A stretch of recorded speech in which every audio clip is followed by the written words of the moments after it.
So welcome everyone to our T3 Train the Trainers Zoom Café.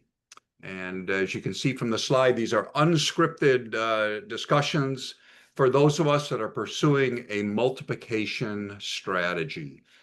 And today we are going to focus in on the question of money and missions, and especially as it relates to multiplication.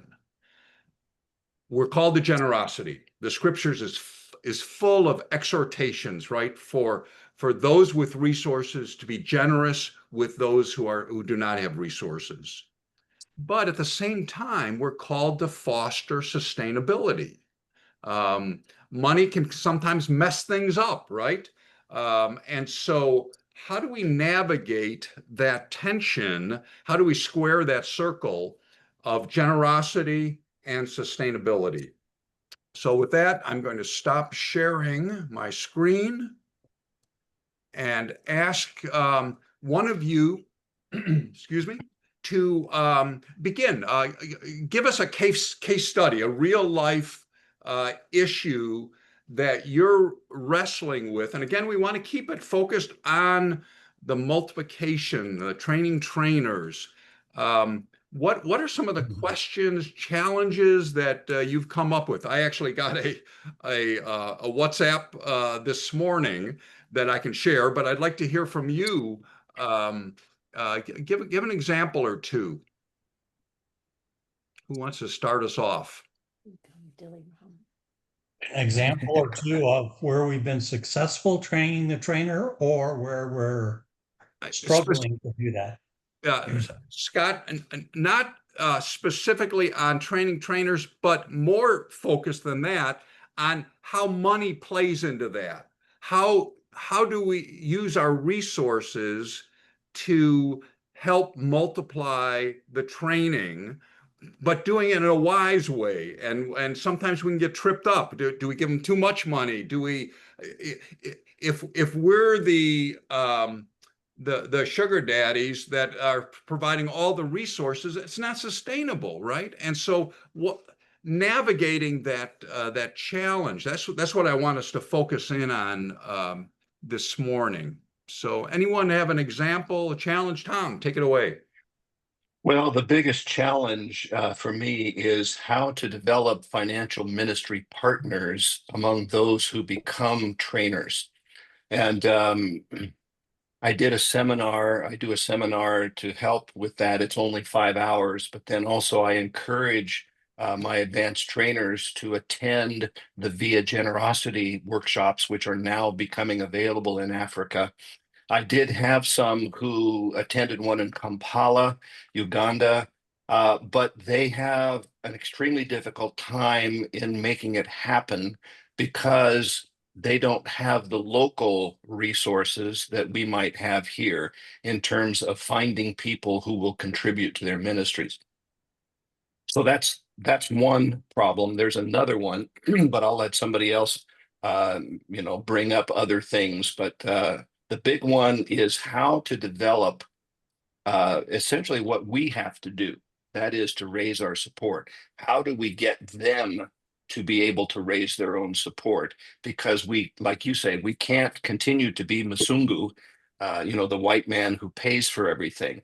It's not sustainable. It doesn't replicate. So we have to find an answer to that. That's so one Tom, problem. part of your strategy is equipping them to become effective local fundraisers. And it sounds Exactly like right. the jury is still out on whether that's been successful or not. You're kind of at the front end of that. I think Jim Exactly. has done some of that training overseas as well. So, well, he's connected with Via Generosity with SRS. Right. I mean, he's one of their trainers. Yeah. Got it. Any reflections or questions about that particular strategy, yeah?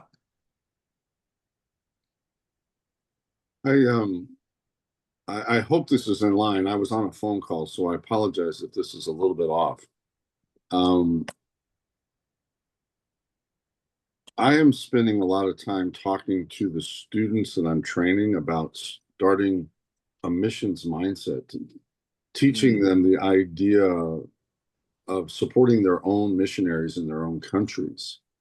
Not, and I've talked to them about the idea that they've got to start the idea of missions because that's God's global heart, and obviously all the reasons you and I would give, but helping them to develop a culture of generosity. They don't have a culture of generosity. It's a culture of taking.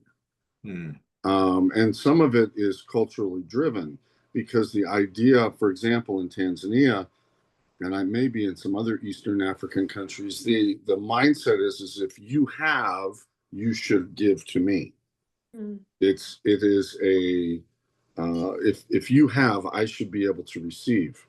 It's not a mindset of God gives me so I can give to others. As far as from our standpoint, one of the things that I have started doing in every country I go to is I have a conversation with the locals about what is the median income, how much do people make on a daily basis. And so when like, for example, when I support a translator, when I pay a translator, I won't pay more than the daily mean rate. And rather than letting the translator determine how much, I did the same thing. Another guy who was translating, give me an example in Tanzania. In fact, I just had this conversation yesterday. We have a guy in Tanzania that wants to charge $15,000 a pay, or 15,000 shillings a page for translation. That's just ridiculous. It's like $6 a page. Okay. And it's because we're Americans. That's just bottom line. Hey, let me stop you there because I'm going to go back to the first comment that you made, because I think it's one of the greatest challenges is changing mindset. You mentioned there's kind of a communal mindset that if someone in the community has more, they're responsible for caring for those with less. It's interesting. In my local church, we have a Tanzanian. He just became a U.S. citizen, but he's from Tanzania. And his father and his older brother are always hitting him up for resources, now that he's in the States. And so there's this expectation, right? And I think that kind of ties in with what you were saying, Rick. Have some of you others encountered that? How do we change the mindset or help them to think more kingdom mind? I don't know. In some ways, it's a beautiful cultural aspect, right? That you care for one another and the clan and all of that. What are some of your thoughts? I was just in Rwanda, and a big problem that they're having there is the government shut down thousands of churches, and we were doing a leadership training there, and the conversation was, how were they going to stay pastors? How were they going to do this? Because they no longer had a church, thus they no longer got tithes. And one of the things I taught on was money, and I teach it from more of a businessman, secular point of view. And we discussed at length is that if you are truly called by God to be a pastor, then you need to follow a different example. And that would be Paul's example in being the tent maker. That there's so many of us that are bivocational. We work outside in the secular world, the money we make, then we give and do our missions work with. And that was a really foreign concept to them. And we had some very in-depth conversations on the importance of that, is that you cannot always depend on, your church or congregation or us, the white folks, the United States people, to support you. That maybe you need to go out and work part of your day so that you can spend the rest of your day doing your work. And I don't know if it changed anybody's minds, but we talked a lot about it at the different conferences that I taught on it. So just a different perspective. Good. Isaac, I really appreciate that. And I think you're absolutely right. That idea of tent making has got to be a really important thing. On another note, I guess I keep thinking, are we teaching enough, or do the people understand enough of what the scripture says about tithing, about giving, about being people of, that everything we have is not ours, and we have to give what is due to God. And so the whole idea of tithing and giving part of what we have to the Lord is another concept I think that, is really important, because whether the church is learning how to give tithing so that their pastor can have some, or whether it's, giving to missionaries. Okay. Yeah, and in some ways, I fear that we've been our own worst enemy in this, because sometimes we have been overly generous, and so we've made it easy for those on the receiving side to say, "Hey, it's a lot easier just to receive it from the North Americans than whatever, right? Than for us to give." I was reading a book. Let me find this. This was from Glenn Schwartz wrote a book, When Charity Destroys Dignity. And he gave an example. I guess he was involved with this. Short-termer came over from the States, helping a medical church planting missionary. And they were at a church service, and the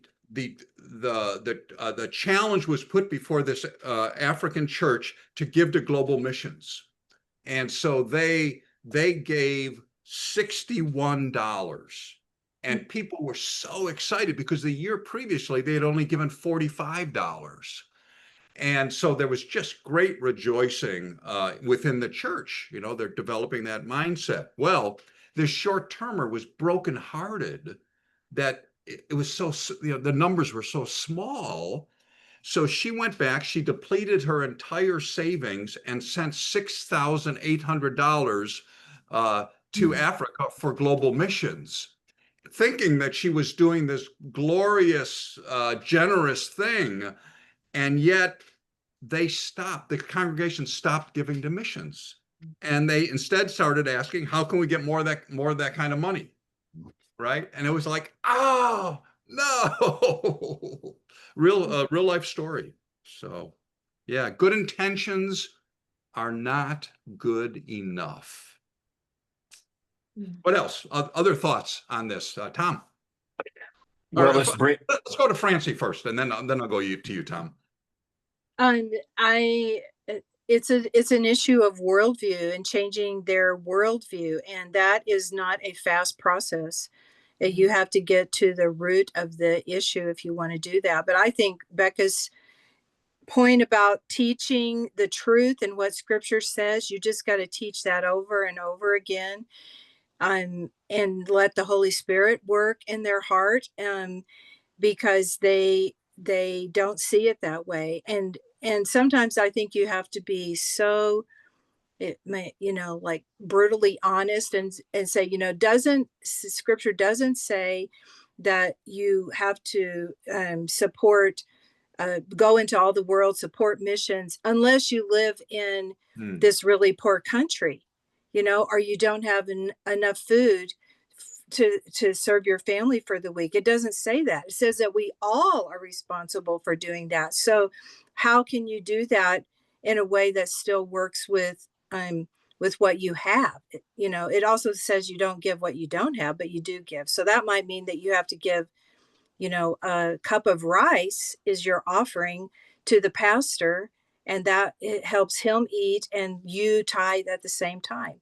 So I think for me, one of the greatest successes that I had in that God did in the lives of the people in Haiti that Isaac and I worked with for so long was that after working with these groups of women 2 or 3 times a year for 5 years, at the end, we were going to have a graduation, and they wanted me to bring graduation gowns and caps and all this kind of stuff. And I said, no, I'm not going to do that.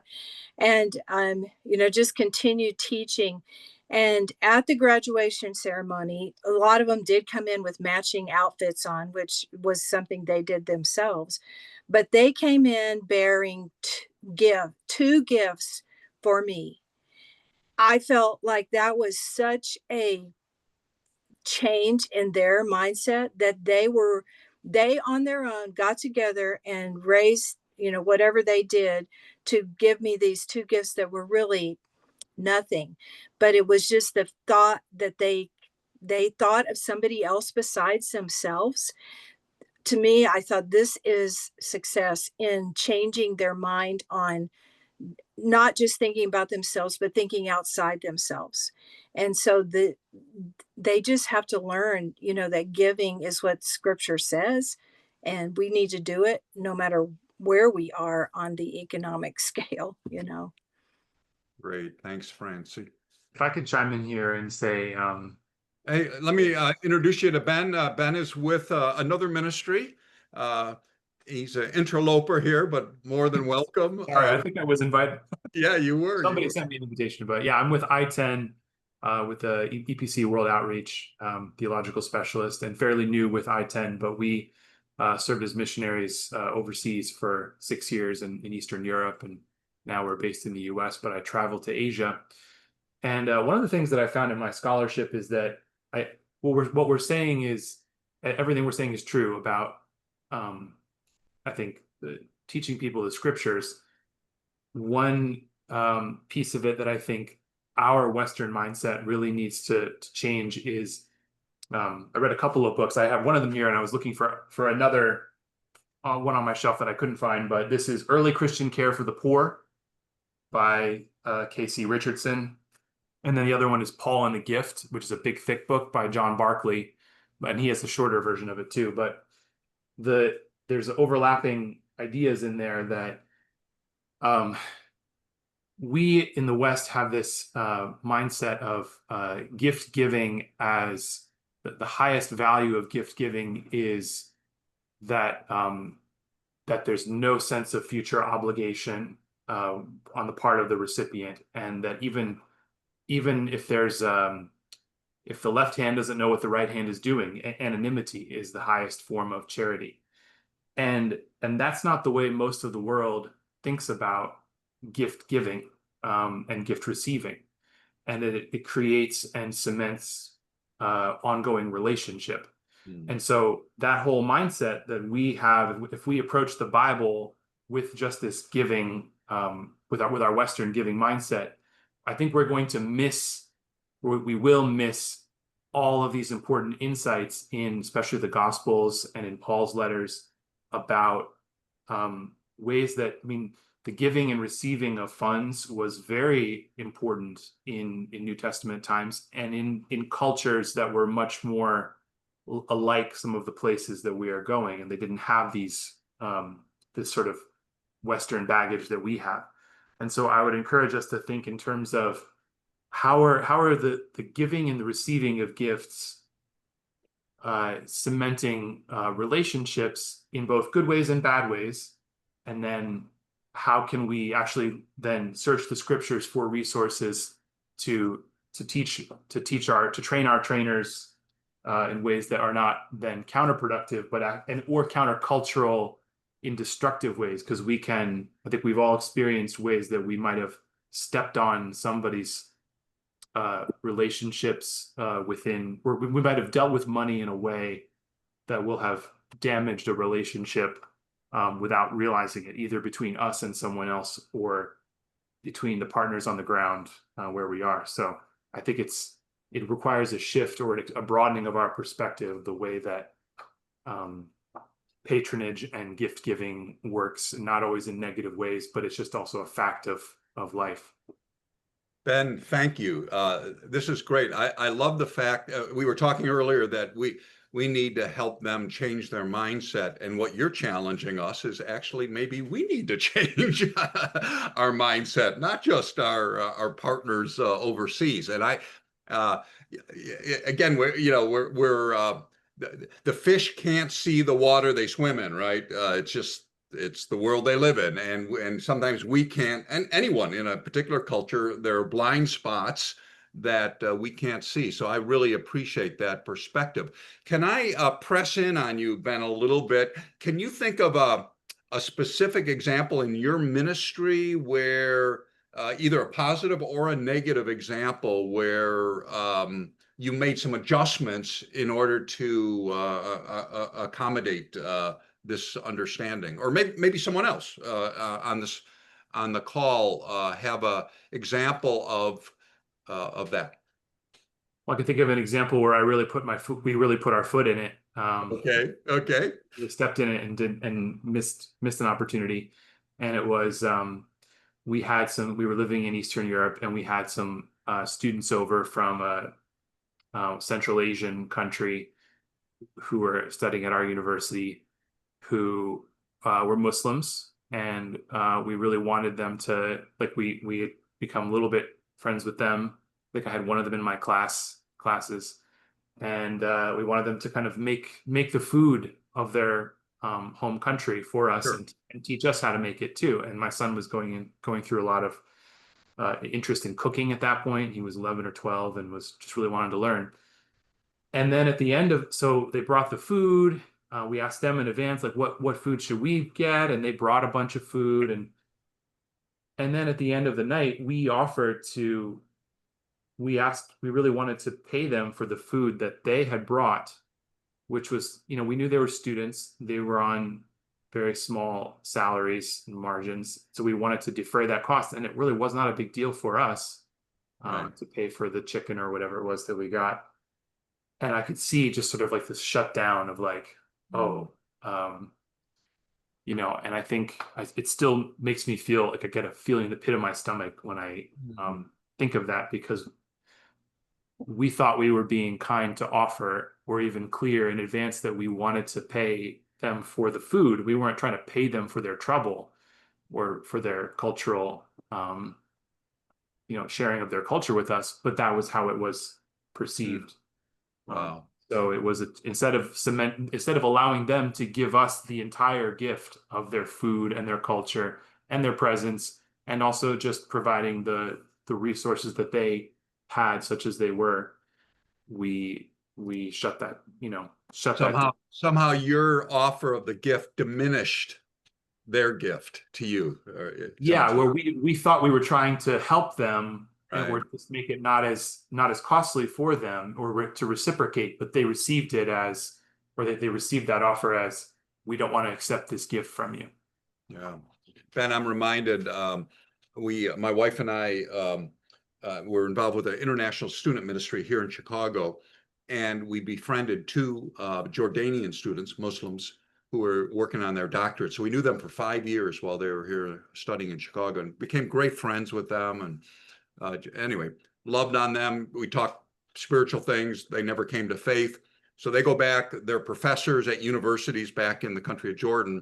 Fast forward 15 years, I'm going to Jordan. And so I contact my friends, hey, I'd love to see you, and so on. And as I'm taking the bus up to their home, I'm thinking, is this a good idea? I mean, what if they've been radicalized? What if, maybe this isn't a good idea. Anyway, I got there, and they treated me like I was a king. They pulled out all the stops. My friend's older brother came over and started lecturing my friend about how he should take care of me over the next 2 days. Take him here, feed him this, da da da da da. And what it was is in the Arabic culture, hospitality is one of their highest values. And so we had been hospitable to them, for 5 years. They had been at our, Christmas parties and so on and so forth. And so they just felt this happy obligation to reciprocate. And anyway, it was embarrassing. They were so generous with me. But anyway, it was just one of those cultural, and it was one of those beautiful cultural differences, right? They're not always negative. So yeah, thanks, Ben. Any thoughts on what Ben's been talking about here? Scott, you're muted. I'll turn on my mic. How's that? Great. No, I appreciate that, Benjamin, what you shared. I've been a missionary as well in Europe, in Western Europe, but have worked extensively in Eastern Europe as well. And there's often a lot more going on relationally when gifts are offered or invitations. In Germany, anytime we would invite somebody over for a meal, they would always bring a gift. If they didn't bring a gift, they would be indebted to us. And there's that whole relational aspect there that took us years to realize what was going on. And so by bringing a gift when they came for dinner, it was just kind of alleviating them from having to reciprocate. They often did, especially if a relationship grew. But it's just another example, I think, of the relational, even dependency situations that can be created through giving, and especially if you're giving financial resources. That's great, Scott. Hey, Scott, share with us, how do you navigate, you go, when you train, you have resources that locals don't. There's needs you see. There are probably people that ask you for things. How do you navigate all of that? What are some of the questions that you ask yourself, or the principles that you operate off of in order to discern the best way forward? Well, it's been, and I think for all of us, it's been a learning process that's been filled with mistakes over the years. And I'm hearing in the discussion today, from the beginning, kind of two different questions being asked. One is in terms of the training we're doing and how we finance that. The other question I was hearing is, how can the training be multiplied when they have to finance it on their own without us financing the multiplication of the training? But responding to that first one, I mean, we always, some of the questions we ask up front are about budget. And it's quite a process now before we get involved in doing a training somewhere. I'll give an example. In the north of Thailand, in the Golden Triangle area, Tom, I know you've been there, in Chiang Rai. We've been invited now by an ethnic group called the Aka to come and to train all their pastors. And these would be pastors as well in Laos, in Myanmar, and perhaps even in the southern part of China, in the Yunnan province. We've had several meetings with them. Some came to the training that we're doing. We've met with the head of the denomination in Bangkok when he happened to be there. And then back in June, Steve Popoli and I actually flew up to Chiang Rai and sat down with him and had another meeting. And part of that was a budget that we had asked for, that they created. And I'm currently right now negotiating with them and pushing back on various line items, because we're doing this training right now and elsewhere in Thailand and in Vietnam. We know what some of the things cost. I'm smiling when I'm hearing some of the other stories of, what was it, Rick, $6 a page for translation and those kinds of things, because we're dealing with the same issues. And so and the other thing I just wrote down in this, we're also telling them that we need to go out and raise the funds in order to do that conference, which we have to do. And so we're trying to also help them see that we don't just have the money, but that we're actually asking for certain things and wanting a particular budget, because we need to go out there and raise those funds. And that's, I think, been helpful for them just to realize this process. Tom? Scott, when you say we need to raise the funds, are you talking about you or are you talking about them as the I'm we? talking, Who is the we? in this instance, I'm talking about us, about GTN, and the fact that myself and Steve Popoli in this scenario, we have to then actually go and we have to raise the funds. We have to find people then who will finance the training. So they're realizing there's more of a process in this. But you've agreed ahead of time about what part they're going to pay and what part you're going to pay. Yes, and that's part of the negotiations. And very often we're working with people who are already bivocational. They're working as farmers or in some other capacity in order to sustain their pastoral work. So we're trying to finance the training. We may have them contribute a small amount just so they have some ownership of it, but generally we're financing the trainings that we're doing. And we're trying to keep them as simple as possible so that with a view towards multiplication, so that they don't feel like they need to do, all the same kinds of things that are often done by Americans in order to multiply the training. And that's where the problem is. So how do you get the second generation? So you're going to finance the first generation, but how is the second generation going to finance this without Western money? Do you require a fee for all of your trainings? I can't say we require one for all of them, but generally we try to, and it's often very minimal from our perspective. So then how does the second generation successfully do their training? We're trying to help them. And some of you have already mentioned training that you do in that area. And we're trying to help them to think about what it means to be a tent maker, how to be bivocational, realize you don't have to have 15 or 25 or 100 people to multiply the training. You can do it with 2 or 3 or 5. And so part of it is just how they perceive the multiplication process.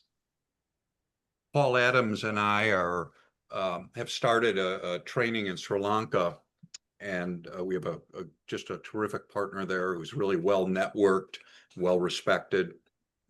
And from the very beginning, we said, all right, we're willing to fund the first generation training, but only we require, if someone's going to be in the training, they must commit to multiply the training, and we're not paying for it.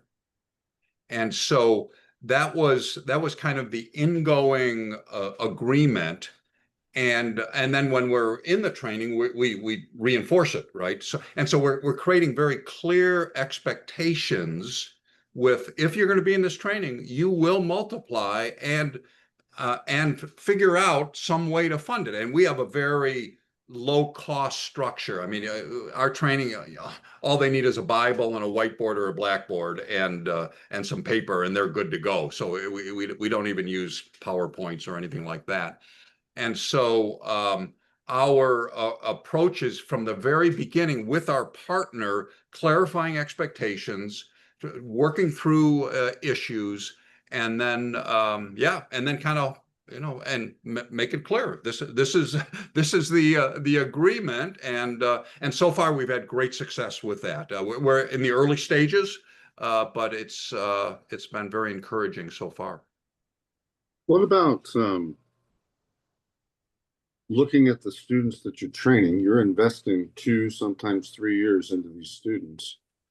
What about looking at those students and say, look, when you get done with this, you're going to know the value of this. And because you didn't pay, why don't you invest in the next generation? I'm just throwing the thought out. I mean, at some point we've got to teach them to give to their own. No. But that won't work because they don't have the resources to do that, nor do they have the experience of doing that. I think a better way to do it is to require that the participants have a fee that they pay when they come for the training, because then you have a model that will replicate. So you require a fee and you let the local people determine what that fee is by constructing their own budget for the cost of the training. They don't pay for any of my expenses, right?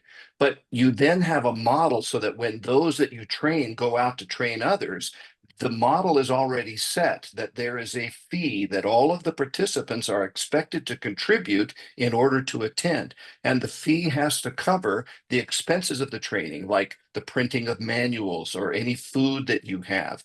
And then there is the secondary, which is the expenses of the trainer for transportation, for housing, for meals. And I think that has to come from their own financial ministry partner network. So as I see it, at least this is the model that we're trying to build.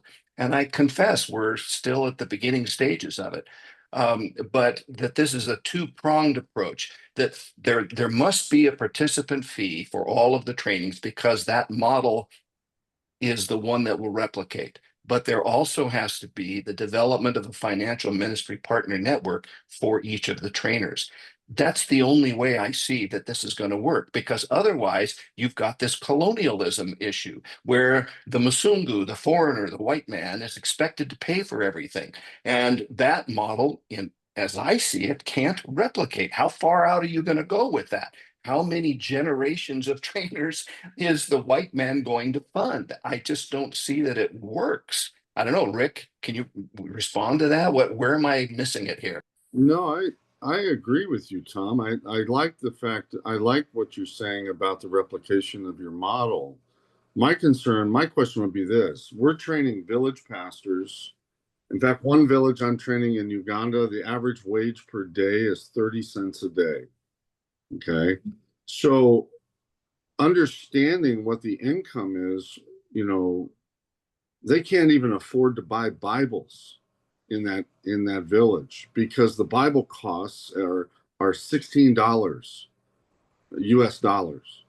So you're talking a month and a half, 2 months wages in order to buy a Bible. And so I'm looking at it.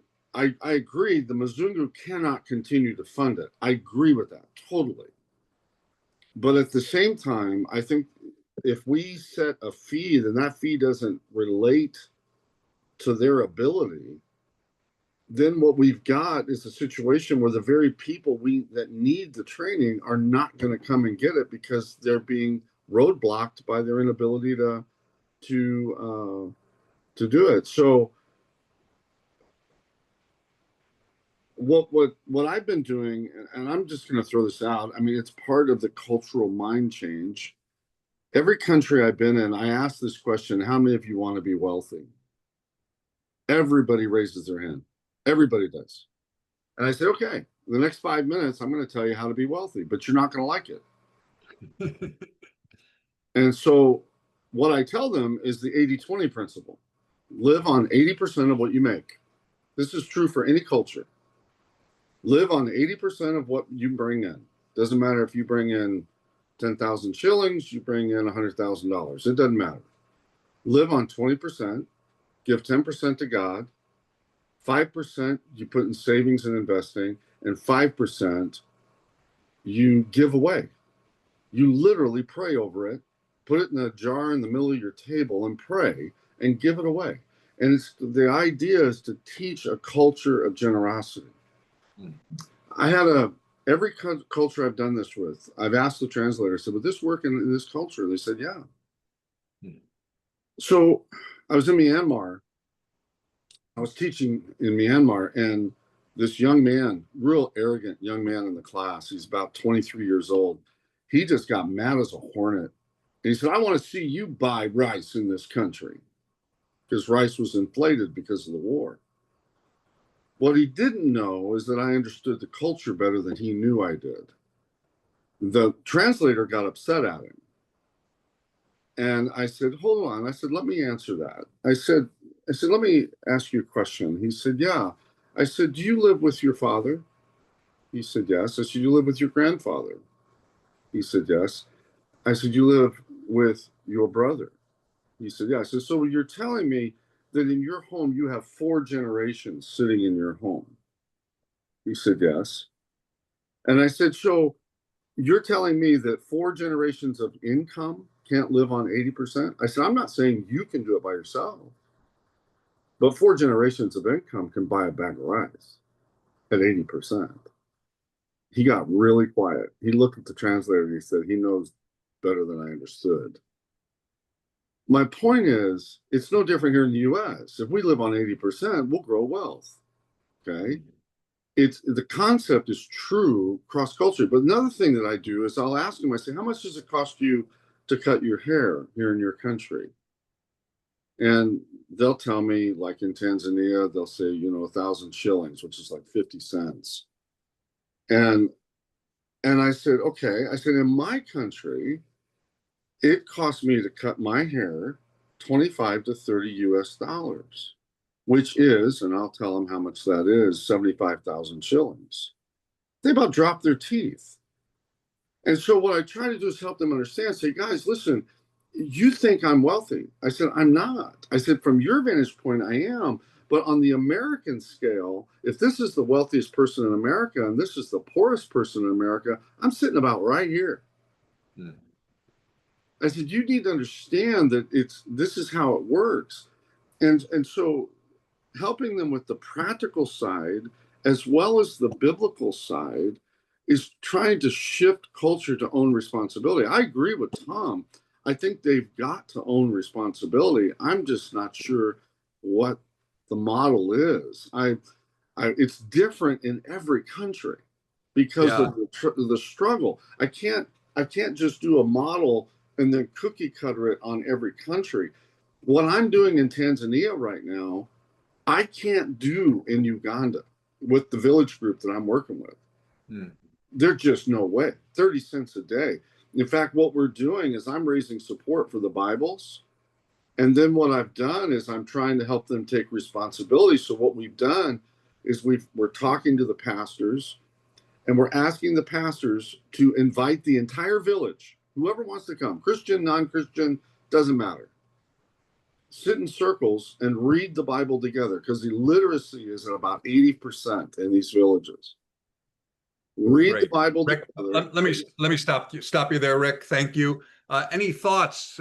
Rick's just thrown a lot at us, and Tom as well. Other thoughts on from the rest of you? We just graduated our first class in Tanzania.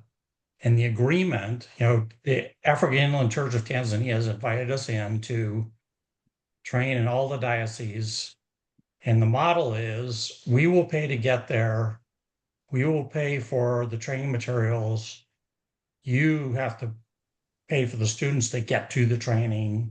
You have to provide food for them while they're there, all this. Well, in Pwani district, AIC did not provide for our students. So they basically wanted to come so badly that they earned the money to travel to the training.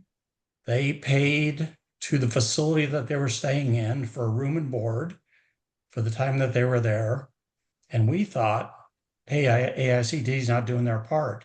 But in reality, they probably helped these students way more than if they had paid for them, because it set this expectation that they had to have some skin in the game, so to speak. The other thing, we talked to our students right before the graduation, and we talked about when people come up to us and ask us to pray for them, that in their thought has a economic agreement to it. So they actually told us, yeah, take the R out of pray. They're asking you to pay for them, not just pray for them. So there is that expectation.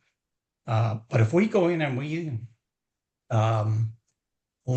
train and then leave, and there's nothing There's no way they could duplicate what we did, and we've done a disservice to them. Hmm. Hmm. Hmm. Good, good. Yeah, someone else. We'll be I starting to think wrap that, it. yeah, Yeah. the thing that, that Scott was just saying is that if they value it enough, then they're going to make it happen. And even in a place where they're only making 30 cents a day, if they value it enough, they can come up with some ideas to make it happen. But but you still might have to supplement some, like the special, like buying a Bible for people. That might be a gift that could come as a one-time thing, but it's Yeah, a so hard when part. we graduated our students, the students that did the work and graduated, we bought Swahili Bibles and we bought a Swahili commentary. And that was our graduation gift to them. Yeah. Good. I think one of the ways to navigate for us, and Rick, I agree with you. I do just one size doesn't fit all. The cultures are different, economic scales are different, but I think just having very open, honest conversation with our key partners is critical. And with our partner in Sri Lanka, we had a 45-minute conversation on Zoom and said, hey, I'm concerned, Niroshan, that we're going to create an attitude of dependency. And how can we ensure sustainability without, and so we had a very honest conversation about it. And I listened to him, he listened to me. There were things that I kind of bent his way because I trust him and he understands his culture better. And there are other ways that he bent, towards us as well. And it was just very, yeah. I think rather than imposing anything, just having that conversation with our trusted partners is critical. And it took us. A long time to get to alignment, I would say, several conversations.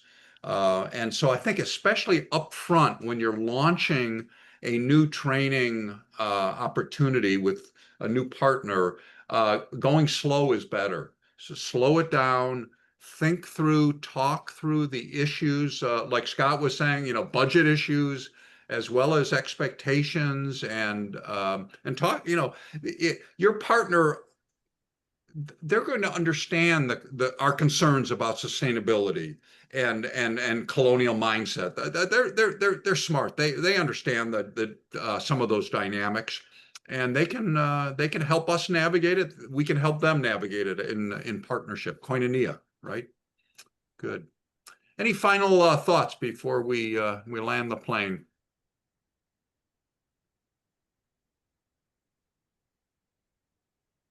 I would just say thank you. This is helpful just to hear all the different perspectives, and found this to be just very beneficial to my own kind of situation right now. So thanks to all of you and to you, Craig. Good. Ben put in the chat those two books that he referenced, so thanks for that. Sure. And there's I'm realizing that the one I put in there, Paul and the Gift, that's the big fat one that is expensive and you don't need to buy. The better one is Paul and the Power of Grace. So that takes all the insights in the book this big and puts them about that big. So much more affordable. Great. Paul and the Power of Grace. All right, I'm going to share my screen once more. And as we close it up. So our next Train the Trainer Zoom, we do it every 2 weeks, every 2 months. And so September 9th, you might want to jot it down on your calendar, and then November 25. Feel free to email me topics. If you want to circle back to this topic, we can do that, or any topic related to training trainers. So yeah, talk to me. And then those webinars I mentioned, the in-person events, you can go to gtn.org/elevate. And then I've got a website that I've built for pastor trainers, and it has all of the previous webinars and T3 Zoom cafes, except for the first one. They're there at that website, pretty easy to navigate. And there's this webinar we did last year, Training Trainers, Making 2 Timothy 2:2 a Reality. So with that, I want to thank all of you for joining us. Yeah, it's been a very stimulating work, and might the Spirit of God use what we've learned from one another to help us to be wiser stewards as we help pastors around the world to love God and love His Word. God bless you. Thanks so much. Thank you, Craig. All righty. you. Bye-bye. Thank you.